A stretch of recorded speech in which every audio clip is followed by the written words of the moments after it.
Okay, welcome back again to our channel. So हामीले previous भिडियोमा चाहिँ हामीले HTML ID र HTML क्लासको बारेमा भनेको थिएँ मैले। र HTML ID को बारेमा भन्दाखेरि चाहिँ मैले के भनेको थिएँ भने एउटै आईडी चाहिँ सेम आईडी चाहिँ अर्को दुईवटा HTML एलिमेन्टहरुमा चाहिँ कहिले पनि युज गर्नु हुँदैन भनेको थिएँ। बट बाइ डिफल्ट चाहिँ के गर्छ भने हामीले दुईवटा HTML एलिमेन्टहरुलाई चाहिँ सेम आईडी असाइन गरे पनि ब्राउजरले चाहिँ त्यसलाई कन्सिडर गर्छ। But it is the best practice कि हैन आईडी चाहिँ डिफ्रेन्ट युनिक राख्नुपर्छ सबैको लागि। र क्लासको बारेमा थाहा छँदैछ हजुरहरुलाई। सो यदि हजुरहरुलाई क्लासहरुको बारेमा थाहा छैन, अरु इन्सर्टहरु इमेजहरु कसरी इन्सर्ट गर्ने भन्ने थाहा छैन भने you can access our this web development course beginners to advance on our YouTube channel. So आजको भिडियोमा चाहिँ म HTML मा इनलाइन ब्लक एलिमेन्ट भनेको के हो, इनलाइन एलिमेन्ट भनेको के हो, ब्लक लेभल एलिमेन्ट भनेको के हो भनेर कुरा गर्छु है। त्यसको लागि म एउटा नयाँ फाइल बनाउँछु, tutorial 8.html। सो यति गरिसकेपछि म एउटा लिएर आउँछु बोइलर प्लेट र लेख्छु यहाँनिर के भन्दाखेरि block and inline elements.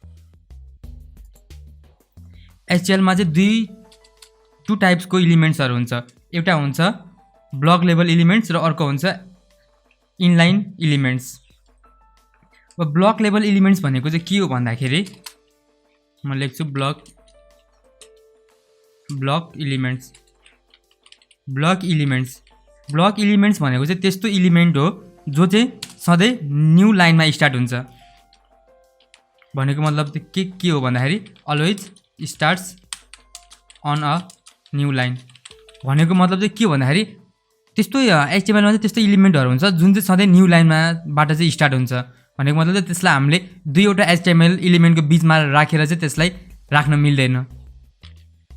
So अनि यसको अर्को ब्लक लेभल एलिमेन्टले चाहिँ के गर्छ भन्दाखेरि चाहिँ always takes the full width available भएको जति सबै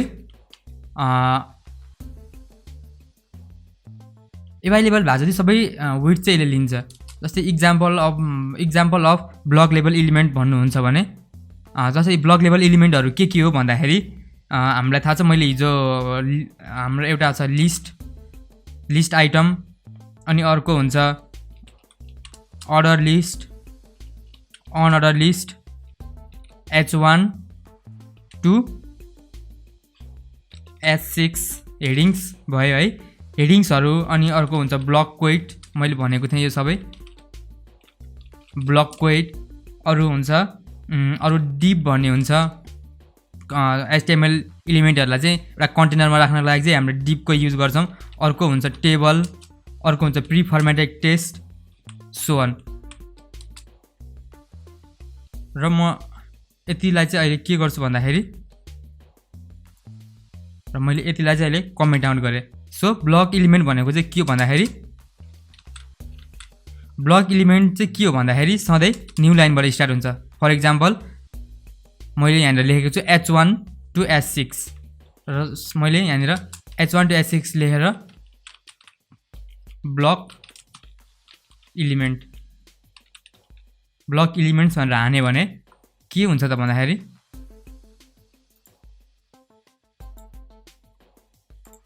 रहेन है त, म देखाउँछु हजुरहरुलाई ब्राउजरमा ब्लक एलिमेन्ट्स भनेर आयो। यसलाई इन्स्पेक्ट गरौँ र बडीमा छ ब्लक एलिमेन्ट्स। हेर्नु त ब्लक एलिमेन्ट्स भनेको हामीले यो गर्दाखेरि चाहिँ यसले चाहिँ पुरै यहाँसम्मकै लेन्थलाई चाहिँ लिन्छ यसले। हेर्नु है त, मैले भने चाहिँ always take the full length available भनेको मतलब चाहिँ फुल लेन्थ लिन्छ यसले चाहिँ। यो भयो ब्लक एलिमेन्ट। अर्को हामीसँग हुन्छ HTML एलिमेन्टमा चाहिँ के हुन्छ त भन्दाखेरि इनलाइन एलिमेन्ट्स। इनलाइन एलिमेन्ट्सहरु चाहिँ के हुन्छ त भन्दाखेरि यो चाहिँ does not starts on a new line. Does not start in a new line. अनि अर्को के हुन्छ भन्दाखेरि this only takes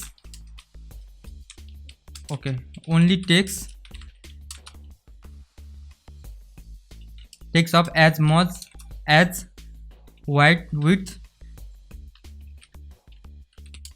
as necessary. यसले चाहिँ नेसेसरी भएकोहरू मात्र लिन्छ सधैँ, यसले चाहिँ एक्स्ट्रा त्यो फुल विड्थ चाहिँ कभर गर्ने भन्ने हुँदैन। जस्तै यसको अब इक्जाम्पल हेर्नु पर्दाखेरि चाहिँ यसको इक्जाम्पलहरू चाहिँ के छ भन्दाखेरि जस्तै के हुन्छ प्याराग्राफले कहिले फुल विड्थ लिँदैन, एज जति नेसेसरी हुन्छ त्यति लिन्छ। अर्को हुन्छ हामीसँग हाइपर लिङ्क्स छ, यो सबै मैले पढाइसकेको छु है, हजुरले त्यो भिडियो हेर्नु भएको छैन भने यो एकताल भिडियो हेर्नु होला। अर्को हुन्छ बटनको लागि पनि हुन्छ। अर्को आइएमजी ट्यागले पनि जति हामीले त्यसलाई हाइट र विड्थ दिउँ त्यति नै हुन्छ। अर्को स्मल इलिमेन्ट भन्ने हुन्छ। अर्को सब स्क्रिप्ट भन्ने पनि हुन्छ। अर्को सुपर स्क्रिप्ट भन्ने पनि हुन्छ र अरू धेरै हुन्छ।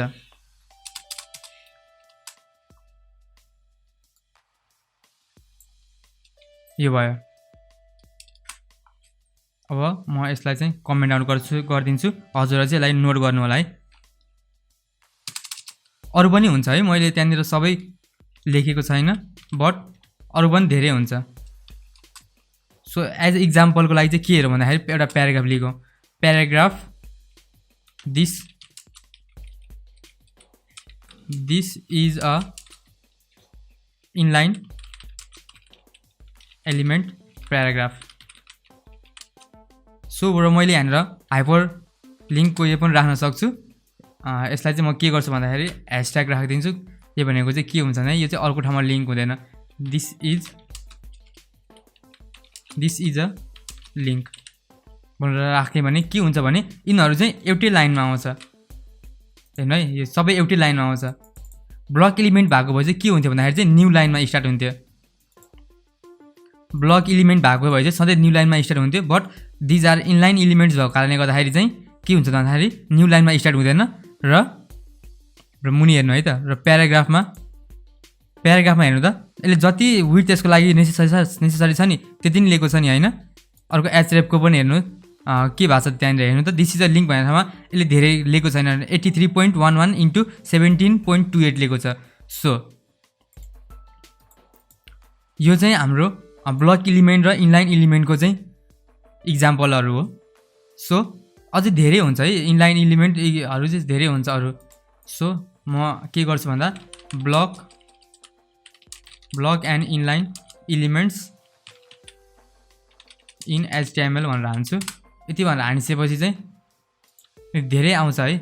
सो र एड्रेसहरू छ, अर्को article, aside, canvas, DD, div छ, डाटा लिस्ट छ होइन, प्रिफर्मेटेड टेक्स्ट, भिडियो अरू छ, हाम्रो सेक्सन टेबलहरू धेरै छ। यो भने यिनीहरू यति सबै भनेको चाहिँ ब्लक लेभल इलिमेन्ट हो। र इनलाइन इलिमेन्ट भनेको चाहिँ अरू के छ, यहाँ चाहिँ एब्रिभिएसन छ, अनि हाम्रो छ बिग छ, यो ब्रेक छ, बटन छ, इनपुट, आइएमजी, आई छ, इम्बेडको अप्सन पनि छ, strong, subscript, superscript, text area, time, variable, यिनीहरू चाहिँ के भन्दाखेरि चाहिँ ब्लक लेभल, यिनीहरू चाहिँ इनलाइन इलिमेन्ट हो।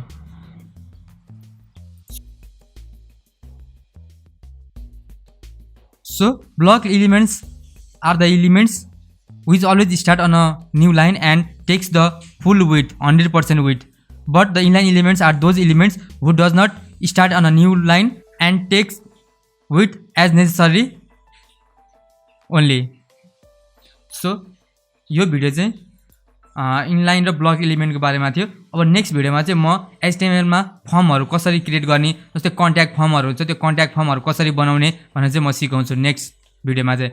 On that note, this much for this video, I will see you in the next video. Thank you so much for watching.